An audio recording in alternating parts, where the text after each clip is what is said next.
Ebimu ku bigambo Mwami Yoweri Kaguta Tibahaburwa bye yakuutidde abantu b'Ennebbi yabagambye nti bamulonde balabe ku byenkulaakulana nga byeyongera okutumbulwa mu ggwanga Uganda. Era n'atakoma okwo yabagambye nti gye banaakoma okulonda NRM bajja kweyongera okulaba nga ekonome ya Uganda eduumuuka. Ebimu ku bigambo bino byatabudde abantu mu bitundu bya Nnebbi ne batandika n'okumulangira ebiwanvu n'ebimpi mu butonotono. Ng'era bwe byali mu bitundu bya Pakwach ennaku entono nnyo emabega. Nnaku nga 2 Mwami Tibahaburwa yali mu bitundu bya Pakwach, abantu ne bamugamba nti ffe twagala obweyamo bwakola mu 2011 ne 2016 kale bwokka bw'oba otulaga nti bukoleddwa mu bitundu byaffe bya Pakwach, olwate tulyoke tulabe bya 2025 2026 bwe binaatambula. Tebayogera na ku bya 2021. We twogerera olunaku lwa leero bakatuula obufofofo ng'aba NRM meeting ntegeddeko nti bakatuula nga 6 kuviira ddala ku lunaku olw'Emmande ya wiiki eno nga biki nno bye batuula okukkaanyaako batema mpenda ku ngeri ki gye bagenda okufeffetta n'okunoonya akalulu ak'omwaka 2026 akabindabinda aka January. Tutegedde Luganda nti eriyo omukyala Namuju nga mubaka mu bitundu bya Rengo eyavuddeyo n'agamba nti lwakiri okuttiŋŋana oba okufa n'obutanyagwa ebitundu ebya Greater Luweero babyetaaga bideri NRM n'ebitundu ebirala mu bbendobendo ly'e Buddu naddala ekibuga ekikulu Masaka mu bbendobendo ly'e Buddu bakyetaagira ddala okulabika nti NRM ye taking over. Olunaku lwaleero ebintu bingi bye tulina okwogerako eri bannayuganda. Ntambudde ne munywanyi nga bulijjo omukyala Maria tulabike nga twongera okumulungula embeera nga bweri mu ggwanga lyattu Uganda. Tujja kutunulako konemu bya iPod katono nnyo. NUP ye yalumbagana ne iPod oba iPod ye yalumbagana ne NUP. Byonna tugenda kubeera nga ate tubigoberera. Ebigendererwa bya iPod bye biriwa nga bwe tubadde tujja tugabira abantu obutambi obw'enjawulo ku nteekateeka eno eya omukago ogwa iPod ogutabaganya ebibiina ebyenjawulo ebiri mu ggwanga lino Uganda. Kale nga tetunnaba kulandaga nnyo genda wala omwagalwa bangi Kyagulanyi Robert Bobi Wine leero ayogeddeko eri bannayuganda. Njagala nga tetunnaba kulandaga nnyo ate abatugoberera obeeka akagambo k'obakanyugayo tulyoke tweyongereyo. Yes, neyanza nnyo Uncle Eugene leero okunkyazaako. Batugoberera balamusizaako mwebale byonna bimutuusaako engalo.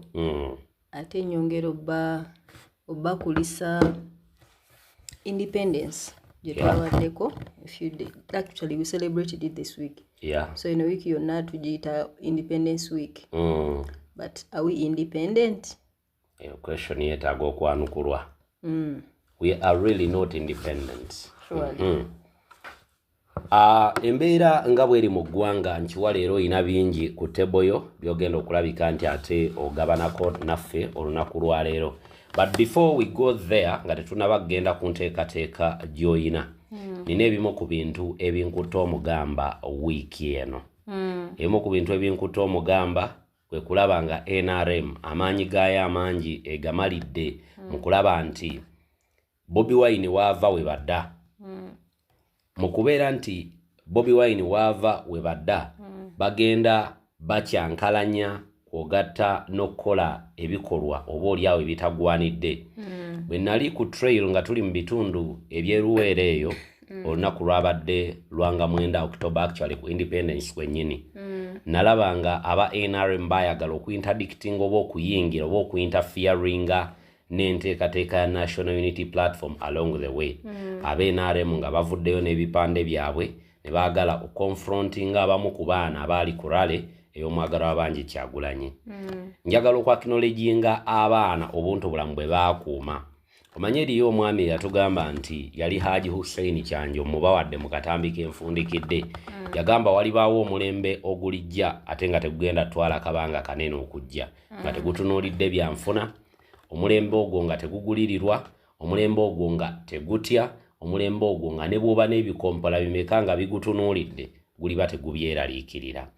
I think gwe mulembe guno omwagulanyi gwe tuyina era nja kwogera nti yeffe bali bebaalanga nti tunaatera okujja bino byonna mu ggwanga lino buli muntu yenna yali alindirira okulaba ku mwaka 2025 kugenda kutambula gutya kubanga impunity gye twalaba mu 2020 oba oliawo mu 2025 gye tubadde tulindirira era bannayuganda bakyewuunya nnyo okulaba nti Mwami Tibahaburwa afubye okukipinga cool naddala mukadde kana aka campaign era wawuliddeyo abagamba nti akalulu kano kalinganga akataliimu bbugumu tulinganga abatagenda mu kalulu you know why nti Bobi Wine yateekawo trend ya internet social media mu kuteekawo trend ya internet oba social media Mwami Tibahaburwa abuliddwa omwaganya ogukola bulijjo byakola mu nkukutu ebyatuukawo mu 2020 byaleka obulamu bwe matigga mwe muli bajjenobe abamu ku baali ku mwanja okuteekebwako envumbo amawanga gakirimaanyi ne maali yaabwemu gye balina mu mawanga ago okukwatibwa olwo ne bafiirwa buwanana kati bwe tutunuulira embeera nga tonnaba kuyingira mu katono nkulaba omumwa gukubabirira naye bwe tutunuulira embeera eri mu ggwanga I don't know what you have on table for me today awe tubatandikira olunaku lwaleero oyogedde ku mulembe omwagulanyi nendowooza I was contemplating in the course of the day and how influential our president is. Yeah. So influential that ekintu akyogerako lumu oba suggestinga lumu ne bali supposedly abatayagala byakola ate ne babikopa. Yeah. Nalabye leero nga nabo bakopye flag. Ne bakola batya? And fun enough, the intention of the flag is to show how much you love your country and, you know. Yeah, moyo gwa gwanga. Yes. Kati bo bagikopye ate ne bakubako gwe twagala okujjako. Oh, but did the flag ninyonyola bulungi ekifaananyi atugoberera flag. Ne bajjamu emblem. Yeah. Ne bajjamu crested crane and whatever. Yeah. Ne bateekawo face y'omuzeeyi jjajjaffe.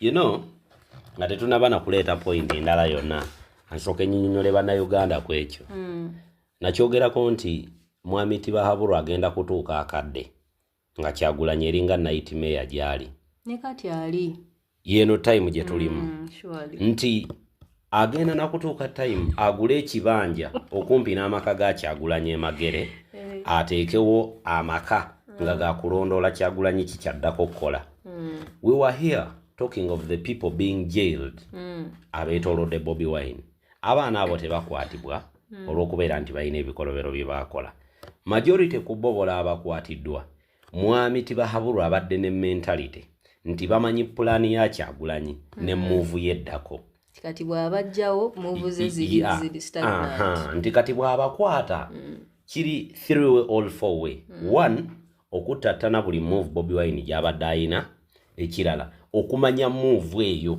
move ki gyalina then okumalamu amaanyi abaali badde bajja mu bifo by'abana abaana obutabijjaamu ekirala okunafuya bonna abantu ba bulijjo okubalaga nti ate olaba bakutta abamuli okumpi olwo abamuwagira abeewala kinaaba kitya so Mwami Tibahaburwa bingi byagenda okukola ebigenda n'okutwewuunyisa kangateko ne kano Uncle Eugene cause keetoolera ku ekyo kati of course byakola nti to sabotage his plans naye ate mu kusabotage nga yeesanga ate buli kyakola kimukuba endobo take a case in point bano abaana be batutte I think ku independence supposedly ne batwala ne babagabira lwali nga 10 jo yesterday babagabira t-shirt ne babagabira sente naye waliwo ka video akatambudde ng'omwana omu ku abo azze n'olu t-shirt lwe olwayero bulungi nnyo I think ng'akutte ne flag I think the simple interpretation would be nti you can buy their bodies their but you can never kill the idea. You can't even buy their souls. Their souls want change. Their souls are for the revolution. Kati it's kind of funny kyenvudde ngamba nti mbadde neerabidde okugamba eyo phrase gye mbadde nkunyonyola nga tetunnatandika nti Mwami Tibahaburwa alina engeri gy'ayonoonyemu eggwanga lyaffe nti abantu abatwetoolodde abatulaba ab'ebweru those who are not part of the country bagamba Uganda is portrayed as a joke, is as a very unserious. We're a living joke. Like a very unserious country. Nalabeka video ku Independence Day. I think they were Nigerians nga batukolako content. Kati nga bafulumya president waffe. Nga bamukwa president wa Uganda. Current. Yeah. Nga bamukwatiridde nga awuuba naye ng'empewo emufuuwa. You can imagine. Kwegamba batulaga nti tukulemberwa omuntu awugulwa n'ekibuyaga. Exactly. Tukulemberwa omuntu ow'ekibogwe nti kyangwira n'amawanga amalala okutujeregera ku ye. Nti eriyo ne yatukolamu katemba nti ofanga tobadde mu Uganda. Kubanga bannayuganda tebategeera. Yatukolamu katemba yali mu Nigeria. Nagamba nti myaka 40 bo balaba omutegevu waabwe ali omu. Abalala bonna bafala basiru tebalinamu yadde obwongo. Neŋŋamba no, kino tekiri ku bannayuganda ffenna in general. Kiri kuba NRM. Lwaki? Mu NRM temulina bwe mumpa bukakafu nti you have a political party. Political party with a well stipulated guideline. Muina amateeka ge mugoberera. Muina constitution eya party. Ne muŋŋamba nti mmwe kuva 1985 mulabanga omuntu alina potential mummwe ye Mwami Tibahaburwa. Myaka 5 nga negimu tulina gye tutabala n'akalakata egyo ne watabawa mission yo negguka. Naddamu egiddako 10 ne watabawo mission yo negguka. Mbadde ndaba akatambi ka omukulu bamuyita Alex Mukulu agambye nti ebintu bibeera bisatu omuntu by'abaalubirira in leadership. Wabao mission, vision ne ambition. Mukulu n'agamba nti leero Mwami Tibahaburwa yava ku mission n'ava ku vision kati ali ku ambition. Protecting gains. Yeah. Kuba omwaka oguwedde yali atugamba nti eŋŋombo ejjajja naye ya 2020 securing our future. Naye bye tulabye mu securing our future kuva 2020 mu campaign bitumala okulaga nti ddala future yaffe ayongedde giteeka mu matigga. Ekyokulabirako, we've had a very, very wide number of people being kept in incarceration. Abaana abali mu makomera bokka tobala.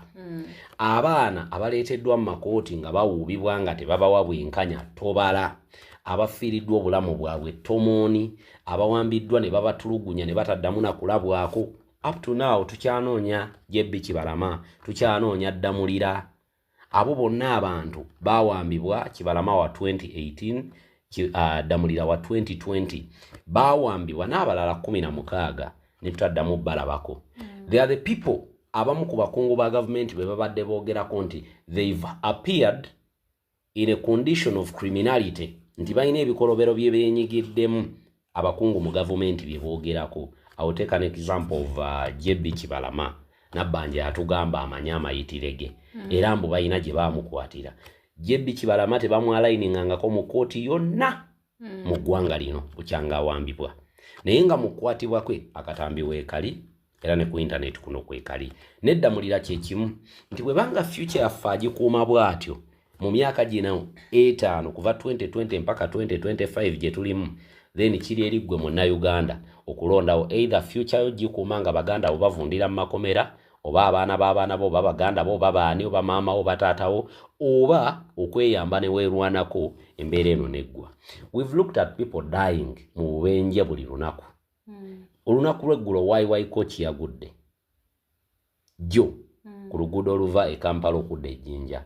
Ngenda kwogera ku luguudo olwo lw'ejjinja. Obadde okimanyi nti Japan yatuwa obukadde bwa $208 mu mwaka gwa 2022. Japan yatuwa $280 million mu dola okola oluguudo lwa Jinja highway from Namanve mpaka ku bridge.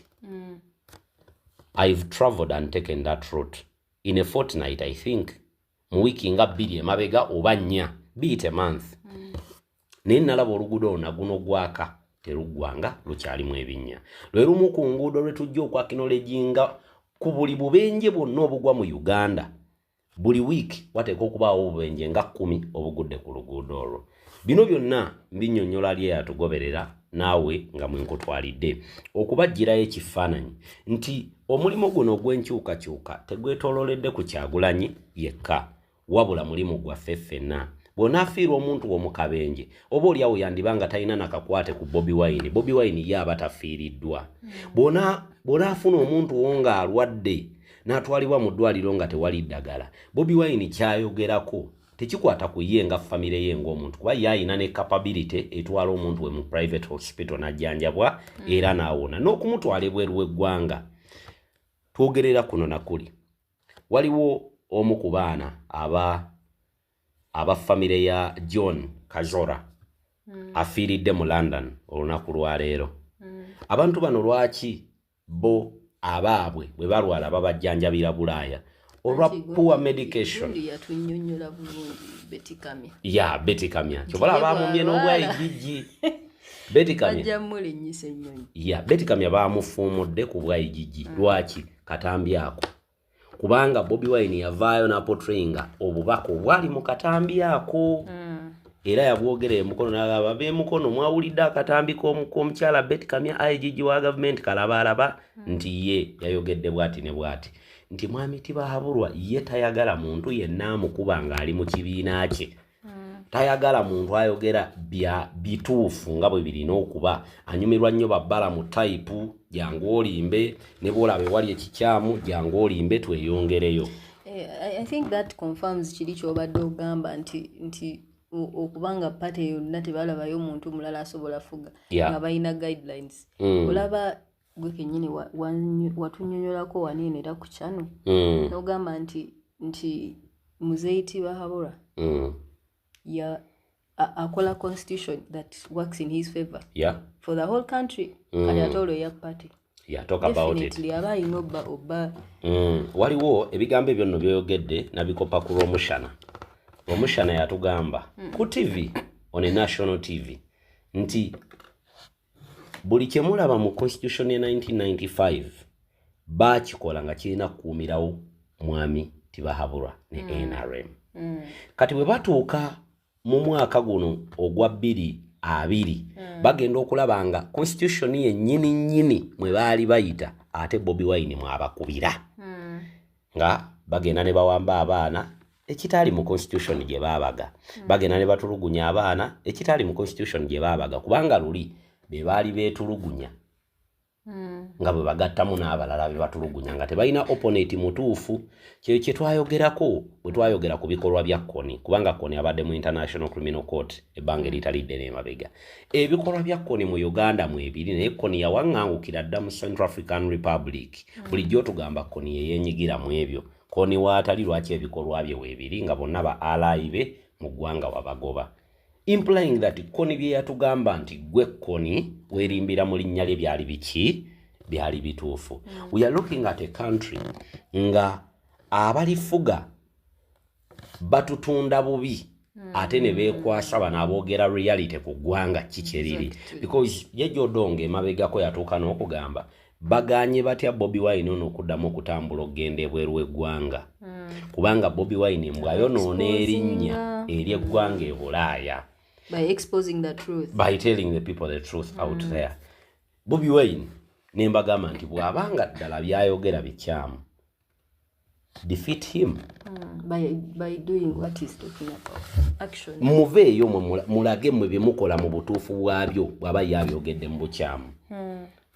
Jeje Odongo byamukalira ku mimwa talina kyeyatunnyonnyola nga bannayuganda. Kubanga Bobi Wine byonna bye yagendanga e Bulaaya okwogera byalinga bwe yabyogeranga. We are dealing with a country nga abalifuga tebafa ku munnayuganda befaako bokka. Nti leero gwe boolaba Museveni ng'akola obwa copycat abadde amanyi tukyali mu era eya 1980 biri we byamwanguyira eby'olutalo. Kati adiringa n'omuntu amukuba technically. Kwegamba he was entitled. Nze ngamba buli lunaku he gets shocked. Kubanga nga tokikiza ngamba what?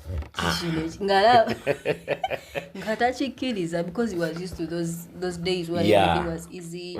Ayogera abantu ne bawuliriza naye kati babiranamu. Tuli mu ggwanga ng'amagye gayiika ku kkubo ne gabulwa n'ekyokukola.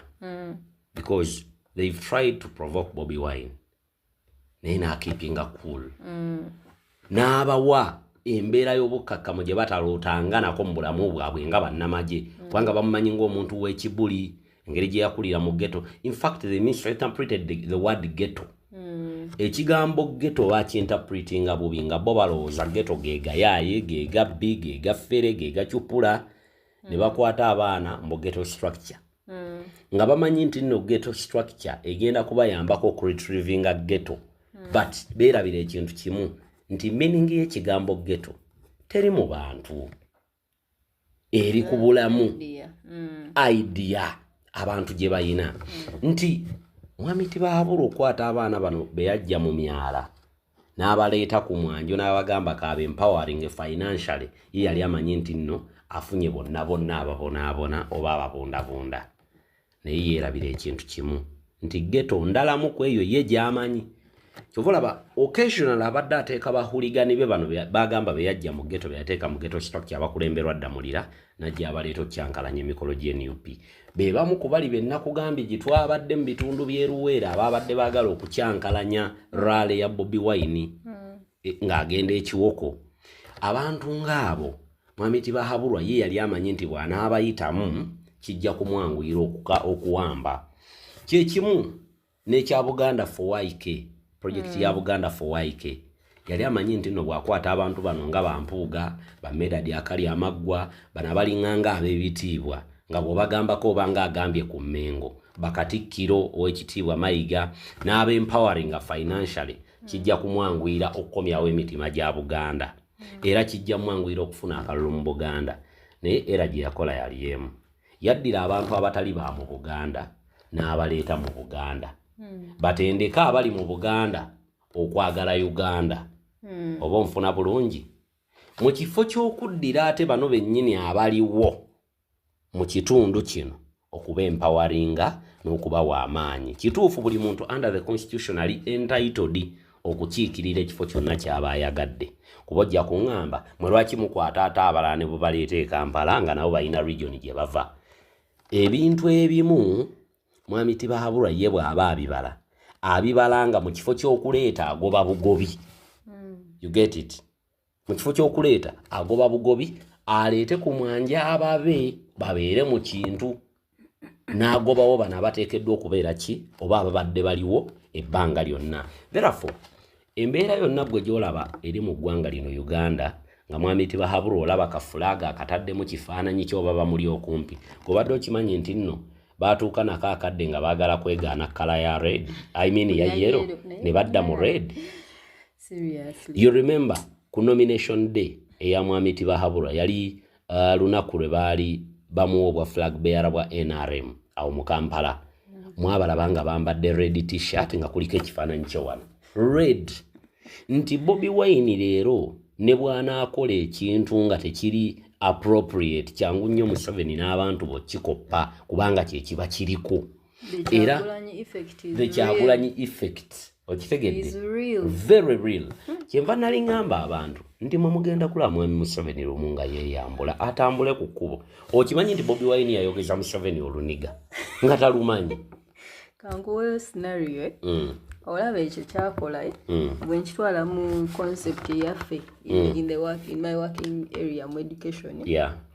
Tubeerawo ne deadlines. Okay, buli mulimu gyonna gibeera ne deadlines.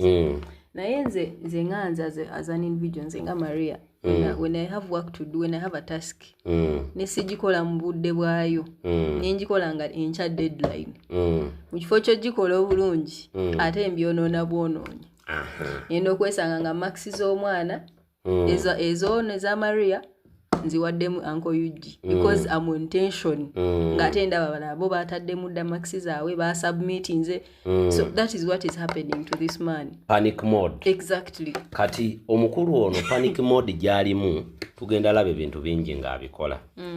I remember waliwo omukyala yali Evelyn Anite yagamba Kyagulanyi tagenda kubuuka kugenda mu Acholi kubanga tebamwagala. Wayite ebbanga ttono nnyo Bobi Wine n'akwata ekkubo n'ayingira Acholi. Anite baamugamba bugambi oguninyoko nga namungi w'omuntu Bobi Wine gwe yakuŋŋaanya ne Museveni teyamufuna mu Acholi. Atagaba mmere, atagaba yadde olwataano, atagaba miceere, atagaba bifi ng'afunye namungi w'omuntu ate ng'abantu abo baali genuine. Kubanga baagala enkyukakyuka. Mwami Tibahabulwa ali mu panic mode olwabino wammanga byengenda okumenyera. Yali yamanyiira okuyambibwako amawanga ag'e kubanga be baamufuula kyali leero n'atuuka n'okutunda banne. Omwami ogwolaba yatunze ennyo abakulembeze ba Africa ababadde ab'amaanyi. Yabadde abatunda eri amawanga g'Abakyeruppe. Era nga byonna byakola adda oluvannyuma ate n'akulaganga abamuvuganya be bakolagana ennyo n'amawanga g'Abakyeruppe. If you could remember very well, 2022 propaganda yatandika okumuna ku intaneti. Kyagulanyi akolagana n'ab'ebisiyaga, Kyagulanyi agenda eyo ne bamupokera omudidi abo bennyini abenyigira mu mukwano gw'ebikukujju. Here we come in 2024. Donald J. Trump gwe baali bakubira embuutu baanita amongo gwe baali bajaganya bamuhoozi ng'omukyezi munnaabwe kaayingiddewo ebintu bigenda kutereera. Trump teyabakuba ultimate fuck you. Omanyi kye yabakola? Trump yavaayo n'annyonnyola n'alambulwa n'agamba Uganda buno obukadde obuno obwa ddoola bwe badde efuna okuva mu LGBTQI community ebadde efuna bwaki. Ebukolamu ki? Naye tulaba ekitongole kino ekya USAID nga kiwaayo ssente nnyingi e Uganda. Baani ba main funder? Tugenda okulondoola emabega w'ekitongole ekyo nga Mwami Tibahabulwa abadde ali omudidi gw'abaami abo gw'abadde ajweteka kwani ku Kyagulanyi nti eno panic mode emuleetedde okukola ebintu bingi nnyo era mpitirivu. Wabula ate ffe gy'akoma okukola era gye kikoma otukolera. We've taken a long time. Naddala Bobi Wine buli watambula baali bamuyita munyi wa bukyayi na kuwuga. Agenda kubweru kuwuga kunywa bukyayi. But here came another chapter of Bobi Wine whereby him traveling abroad yavangayo n'abakaaba.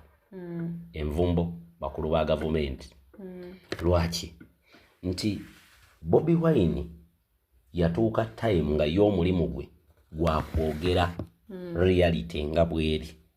N'akuleka gwe Munnayuganda, n'aleka gwe wa NRM okole judgment yo, n'aleka n'abo abakungu bennyini bagenza okuwa alipoota eyo okukola judgment yaabwe. Mukama bw'ajja atuyamba nti byonna bye yalinga ayogera abaami bano baatandika okubikola mu lwatu. Kuba luli tewaaliwo kamera, tewaaliwo communication nyangu. Before 2020 nga tebannatuwa weapon eno ya kamera nti buli wootuuka bifaananyi kuba bu video timba ku intaneti bu audio bonna teekayo gwe bawambye ng'olaba kwata akatambi. Naye leero tubeera e Kampala n'olaba ebiri ekyotera. Ow'ekyotera n'alaba ebiri Embarara. Ow'Embarara n'alaba ebiri e Fort Portal. Ow'e Fort Portal n'alaba ebiri e Mubende. Ow'e n'alaba ebiri e Luweero. This is the perfect time for the protest vote. Generation eno yentuufu. Era Mwami Tibahabulwa agenda kaluubirirwa nnyo akalulu ke tugendamu aka 2026. Bw'oba ogenderera ennyo omwagala bangi Kyagulanyi ng'ayogera akulaga ng'ayina pulaani eddako gy'atayatula. Nti eriyo ekintu ekyanguwa okubbika. Kyangu nnyo okubba enkoko n'oginyoola obulago n'efa naye ente tebbika. Akalulu kano ke tugendamu kitwale nti Mwami Tibahabulwa ayagala kubba nte agiteeke mu kaveera akeeru. Tejjaamu. Kyangu nnyo kwata embaata oba enkoko n'ogituga n'efa. Naye ente ne bw'oba kale ogituze wonna w'ogitwalira walina kuba wanene bajja kulaba. Ke kalulu ke tugendamu aka 2026. Kyobola akatambulira ku bigambo bimeka? 4. Kanoonye era nga kye tuliko mulaale. Omala okkanoonya kalonde. Omala okkalonda kakuume. Omala okkakuuma olinde balangirire okagoberere. Bw'okagoberera ne balangirire ebitaliyo kabanje. Kati baatuwadde enkola empya. Yabadde Luweero omukulu n'atugamba internet tegenda kubeerako. Eyo sure win. Naye gwe polling station kwoli Kyagulanyi bw'awangula mutandika okkuba eŋŋoma. Ne polling station endala nabo bw'awangulawo batandika okkuba eŋŋoma. Neddako batandika okkuba eŋŋoma. Neddako bakuba eŋŋoma.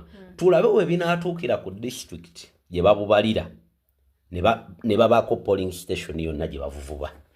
nti wano yafunye bwebuti era wano mu district eno Museveni awangudde nga buli polling station obululu obwedda ebulangirirwa mwekubira eyo tuli bumeka nti tuli bwebuti ku bwebuti enduru nevuga n'engoma yeyemu ku ngeri yetugenda okwanguyirwa okukuumamu akalulu kaffe mu mwaka guno gwe tugendamu ate waliwo engeri endala eya Rabadobu etayogerwa engeri endala eya Rabadobu y'okusharinga mu DR form ewatali internet ako kankerekere ako kaffe nti panic mode eno mwami Tibahaburwa gyalimu emuleetedde emitawaana mingi currently olaba buli wotambulira amagye mayitirivu okwetooloola ekibuga you know why amagye mayitirivu creating a fear mu mitima gy'abantu but we are dealing with the people betubadde tumanyidde emyaka 4 n'ekitundu guno gwe gwokutaano gwe tugenda oyingira emyaka 4 n'ekitundu baba tuyiyemu actually giri 5 baba tuyiyemu kuva 2018 nga bali muffe wakati we've intermarried with them ne abamagye ne baagala bannyinaffe ate naffe ne twagala abamu kuba namagye ne tugendanga mu butale bwe bumu ne turentinga ku mayumba gegamu ne tukola ebintu ne batandika nabo n'okuweererera abaana baabwe mu masomero gye tuweererera abaffe amagye tegaalabikanga mu bantu nga babeera mu nkambi genda owulira barracks regiment Kaweweeta ogenda owulira yebbombo ogenda okuwulira yiri yeryantunde ogenda okuwulira yembarara ogenda okuwulira yehoyima nga tegalabika mu bantu era nga lwegalabika mu bantu tugamba ate ogubadde eggwanga libadde ki kati buli kimu ekijja emirimu gya poliisi amagye gagitekinga over nti gwe gyoyinanga final button yo bannayuganda bagimanyi nti gemagye gwe tomanyi button yaabwe yankomeredde ye panic mode mwami Tibahaburwa gyakola ki ate n'ekirala point eri gundi gye nabagambako oluli era the fact that Ugandans have had it up to here they've had it up to the neck they are ready for whatever omanyi nalaba juzi nalaba nga ku trade one of the trades enkuba ng'etonnya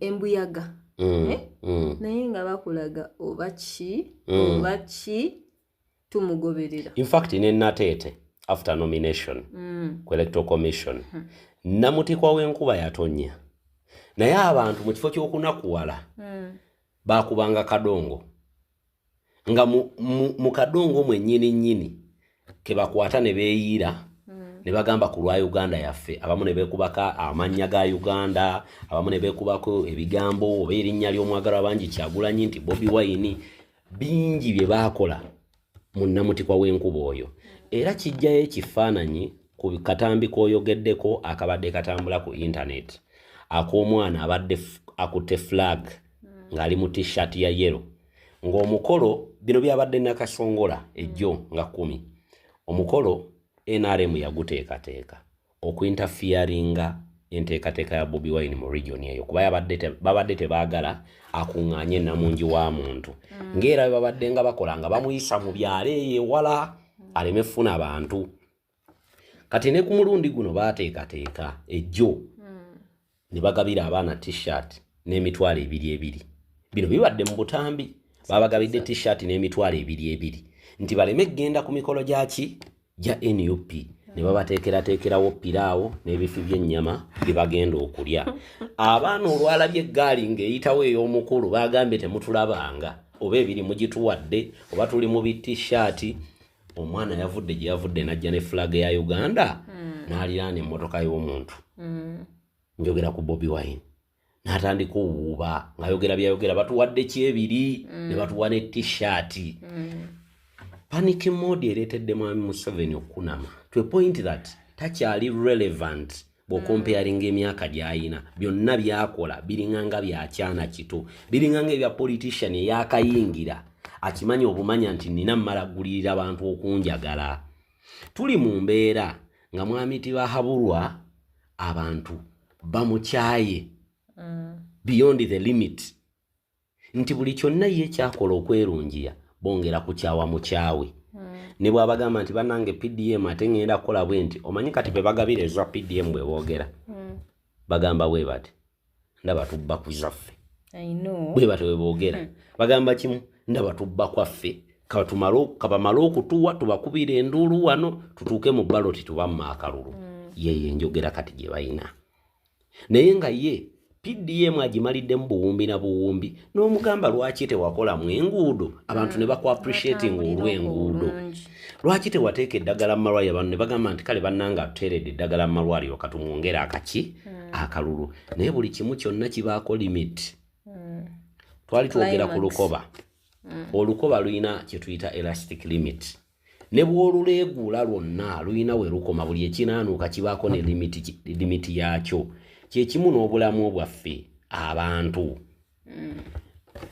buli muntu yenna ku dduniya kuno ayina amaanyi ge we gabeerera amangi ate era ku pointi eyo ng'amaanyi ge mangi abaako n'akaddeko okukkirira twalina retired Dr. Kano Warren Kifeefe mu Uganda yahitingako akajji nga bw'olaba Bobi bwaliwo leero nti time yongo oshayininga bw'otagiyutilize nga bulungi ojja kufundikira nga obudde bwo obuddako bwakubonaabona I can authoritatively tell you tetulina ffe kye tubanja Bobi Wine ne bwalekeraawo tetulina kye tumubanja atuwadde hope ekirala atugudde amaaso ne tulaba ne bye tubadde tutalaba people now know eddembe lyabwe we likoma kujjako ng'olina ekyakyo nnyongera obadde wayogedde ku the fact that Mwami Museveni agezaako okusabotaginga ebya pulezidenti waffe nenzijukira ebya iPod leero iPod bibadde bitrending I think for the past 2-3 days obyogerako ki ebintu bya iPod already abantu nabateereddeyo dda amawulire okuva mu bantu abali credible nga leader of opposition mu parliament owekitiibwa Joel nembateerayo akatambi ak'omukulu David Lewis Rubongoya nembateerayo Nalukoola Katana n'abalala iPod mukago ogutabaganya ebibiina omukago ogwateekebwawo okuyambako ebibiina by'obufuzi mu ggwanga lino Uganda omukago guno ogwa iPod gwaggulwawo mu 2004 amawanga g'e Bulaaya ne gaguyingiramu mu 2005 okuyambako kakati kiba kitegeeza every party is entitled okuyambibwa buli party buli political party eteekwa okuyambibwa omukago ogwo gwa iPod kubanga ebikolobero biyitiridde mu ggwanga Netherland ng'eyali major funder etuuka egamba naye tufandinga kiki kino kubanga omukago gwa iPod guno intention yagwo yali yakuyambako bibiina byonna naye nga nakuleetawo nkola ya demokrasia kubukala Mwami Tibahabulwa took advantage n'aleeta etteeka mu palamenti etteeka eryo lye yaleeta already we lyajjiranga NUP eri mu iPod era ng'erina kyefuna mu mukago ogwo gwa iPod annually NUP nga pate ebadde eddirira pate ekulembera etwala ebitundu 75 ku buli 100 NUP n'etwala ebitundu I think 15 ku buli 100 then bino ebibiina ebirala ne bitwala 10%.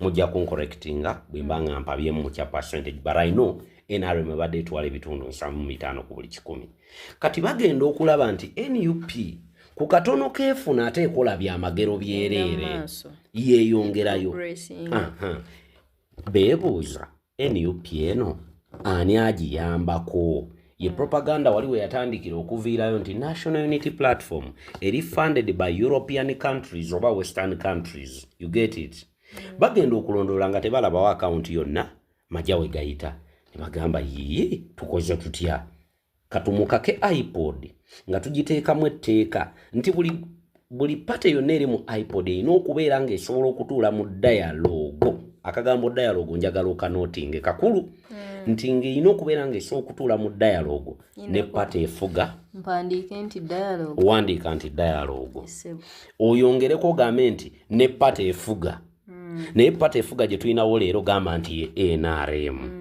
NRM gy'omanyi obulungi wandiika ogambe nti NUP gyeyagala okuggyawo bw'omala okuwandiika n'ogamba nti NUP gye yagala okugyawo mwami Tibahabulwa agamba bano kamba kubya mateeka kuba ne Kyagulanyi ankubya mateeka ayita mu paalamenti. Bw'ayita mu paalamenti ayita mu bano bennyini bannamateeka era nga n'abamu ku baaleeta ebbago lino mu paalamenti Oweekitiibwa Mpuuga ow'ebitaano yaliko kwabo abalireeta ne Nobert Mao.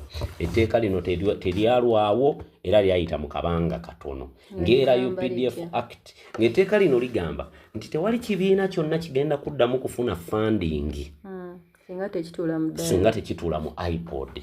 Intention ya IPOD kutuula mu dialogue ne gavumenti ekola ki eriwo. Kyagulanyi agamba tutuule mu IPOD tuteese ku ki. Exactly. Ofuna point yange nti IPOD already NUP ng'ekibiina ekiri mu mukago ogugatta ebibiina byonna mu Uganda. Teeka IPOD yali eteeka okubeera ng'ate omukago guno ogw'ebibiina ebiri mu ggwanga eguyambako regardless oba batudde mu dialogue zaabwe. Exactly. Kati kana akabadi ka dialogue NUP kewakanya kegamba nti nedda. Kati NUP efilinga petition mu kooti ne wabeerawo ddire era kigambibwa nti omusango ogwo guli forwarded I think up to 29 October omwezi guno kooti eguwulire. Naye nga biki NUP bye yeemulugunyaako nti ffe tuli mu mukago guno gwa IPOD era twagala okugubeeramu naye tetwagala kubanga tusobola okukkaanya ku bintu ebimu ne NRM kubanga ffe ye pate gye twagala okuggyawo olw'ebyo byekole bitajja buki bulungi. Omanyi nakugamba ababadde batugoberera nabagamba nti mwami Tibahabulwa teri kintu kyayayaniranga kumulaba ng'atudde mu meeting y'emu ne Kyagulanyi. Ekyo kyokka kimala okuflopinga revolution.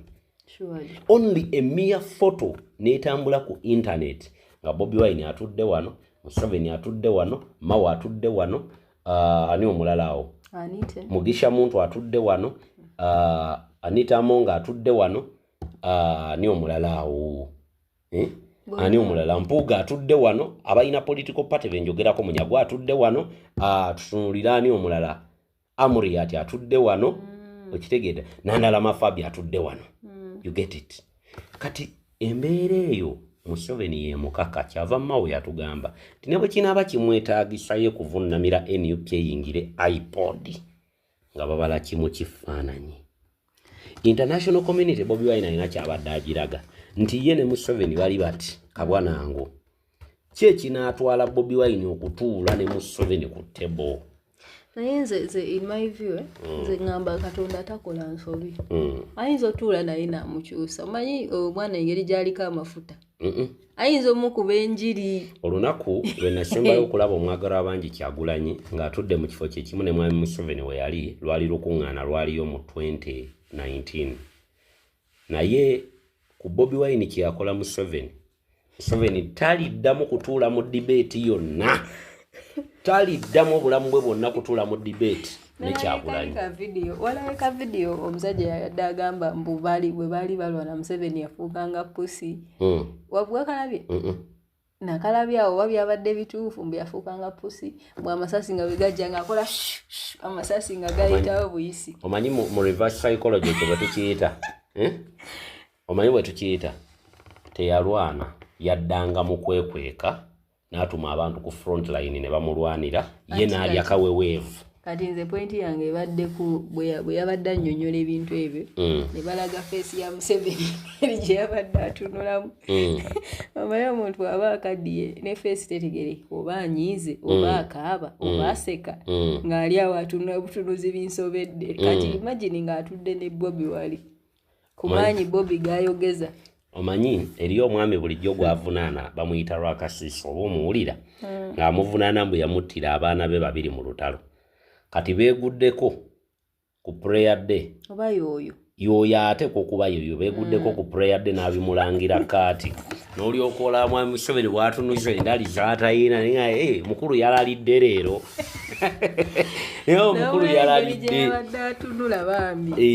Nandabira ddala omukulu afunye endali ne ngamba bulijjo oyinamu naako amutunuulira munyiivu talina kyamukole nono ng'amulaga nti oba onyiiga kambyogere eggwanga libitegeere nga babulako kimu kujjako microphone kati nkubamu obufaananyi Bobi Wine okutuula mu meeting yemu ne mwami Museveni nga kiri very impossible. Okimanyi gwe ffe ne bw'omuwulira bulizi wali Bobi ng'ayogera owulira goosebumps olutiko kati mbuulira ono muzeeyi waffe jjukira yali amujerega abayaaye miyaayu naye ekivudde mu muyaaye ekivudde mu muyaayu ekivudde mu muyaga bwe bunkenke bw'olaba mu ggwanga nti leero gavumenti ya mwami Yoweri Kaguta Tibahaburwa tewali muntu gwe yeeraliikiriranga gurupu ya Bobi Wine era neri wano nga ngamba baali bagamba ogimalawo baakomawa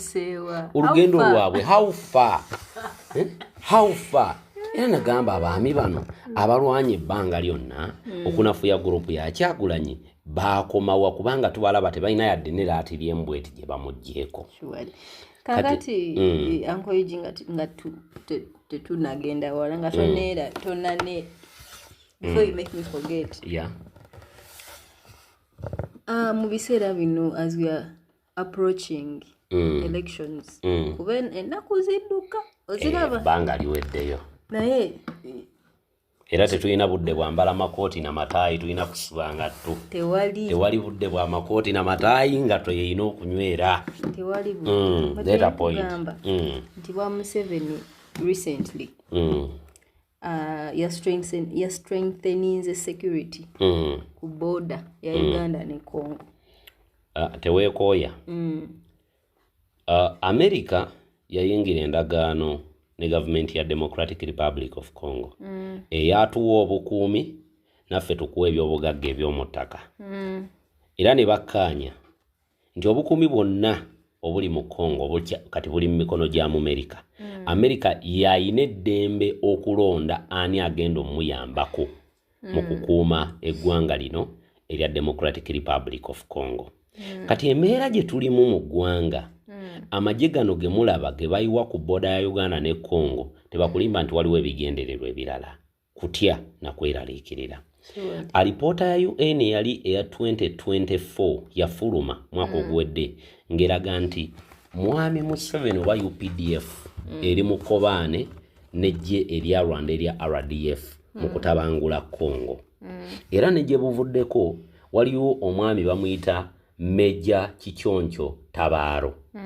Meja Kichoncho Tabaaro nkiwa amannya geego yakulembera brigade ey'okubiri eya UPDF omwami oyo yatuula n'amagye ga Rwanda era brigade ey'okumeka ey'okubiri okuva mu Rwanda lwaki bino byonna nga babikola baagala okugumya enkolagana eyo ey'omuggundu n'okumalawo obutabanguko obuli ku booda kubanga America bwe yali ekuba bwe bayiwa emitwalo ena egy'amagye mu Democratic Republic of Congo wagenda okulabanga boda ya Uganda eyabunaggana egguddwa lwaki boda yali eggulwa ate nga abayeekera eri gye baali babafubutudde nga balina kunoonya exit route ne babagulira boda ya Uganda eyabunaggana bafune we baddukira kikulaga ki nti mwami Tibahaburwa kyonna kyali mu kkola yeeraliikirira nti anytime from now America yandipenetratinga ng'eyita mu Congo oba ng'eyina amagye amalala gagenda ogiyambako ne gayingira Uganda okugiyambako oba okuyambako abali ku opposition okutakinga over government kyogamba Museveni alina amagye agasinga aga America.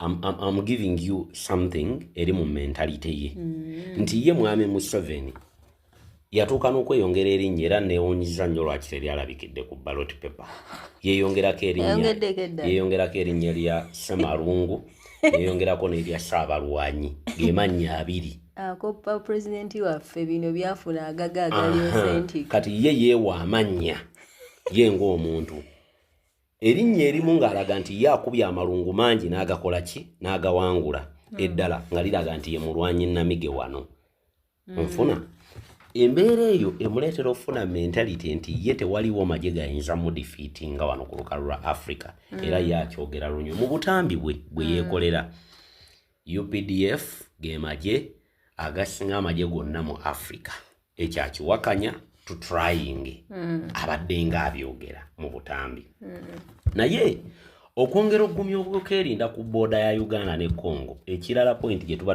tutunuulira kyamuli aguddewo entalo nnyingi ku bantu e Mogadishu ye wuuyo mu Congo gye baamugoba ye wuuyo mbwakuba ba ADF kati yeeraliikirira obubinja buno bwaguddeko entalo okujja okupenetrating okuyingira Uganda naddala mukadde nga kano ke tulimu ak'obululu kwe kugumya ebyokwerinda ku booda eyo kubanga ku booda eyo bonna gye bayita era ojja kigenderera nti obulumbaganyi bwonna obukoleddwa wano mu Uganda mwami Tibahabulwa drawing amangu conclusion nti yo ADF katwagenda okitegeera nti ne ADF teriyo wabula kabinja kaakaamagye ak'obuyeekera ke yeetonderawo naye buno obubinja bwe yeetonderawo obwabayeekera n'abutumeyo mu bibira bujjojo by'abantu ng'era bwe yeetonderawo obuyeekera bwa Koni obwa LRA Koni ng'afulumye taliimu mu ggwanga naye ng'ebikolwa bye bikyaliwo emambuka eyo kubanga ye kennyini yali ayagala ateerewo bannayuganda ekifaananyi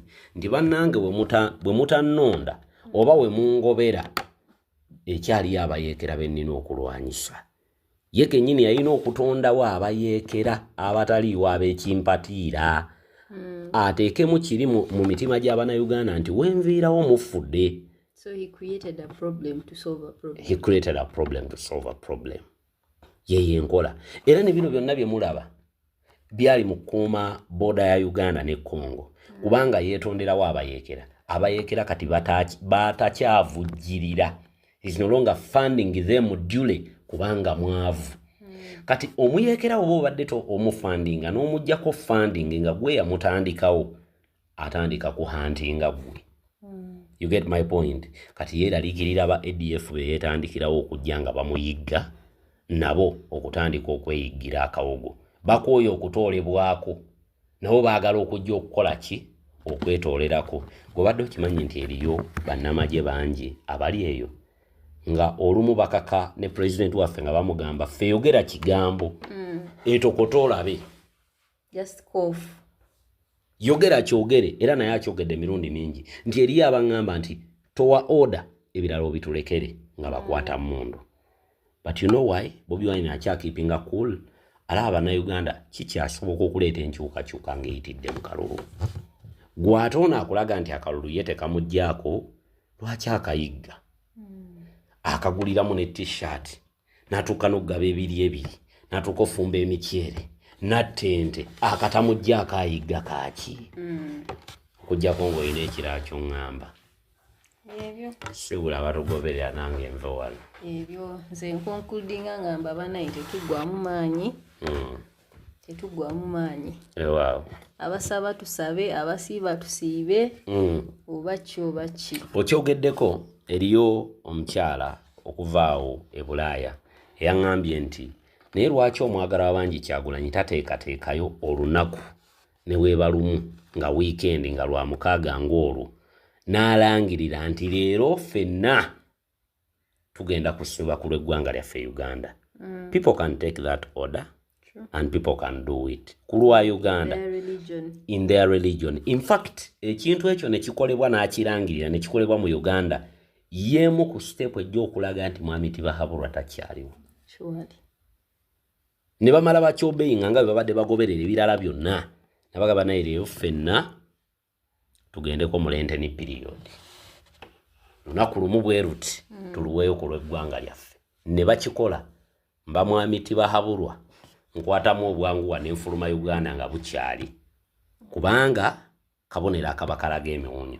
Eyo solidarity ebandalamu. Weewaawo tetugenda kulabika nti ate tuyitako wano olunaku olwaleero tutambudde ne Sheikh Ashraf omulombi w'eddwa munoonyeko ku namba yo eri awo gwe naye n'embeera muyita etali nnungi akulombera eddwa embeera ejja kubeera ng'ate efuuka malidaadi abatambudde naffe okuva gye twatandikira okutuuka olunaku olwaleero mwebale nnyo mwebali eddala era wonna we mujja kaddata lugaba nnyini byonna abatwongererewo ebirungi lufukunya abantu abali mu mawanga nga America, London mu kibuga eky'e UK abali mu mawanga nga Netherland abali eyo mawanga agatayogerekeka mannya mangu Canada wa yonna gye muli mwebale kubeera ku mukutu abali mu UAE mu kyondo kya Buwalabu mwebale okugoberera abali e Uganda mwateka badde kabadde okufundikira nammwe mwebale nnyo okutambulira ku mukutu n'abali ku mawanga agatwetoolodde Antonio lyeryange erinnya abankumire Lugaba atakumira mpeera tuddiŋŋane mu vidiyo eddako mbeere bulungi mweraba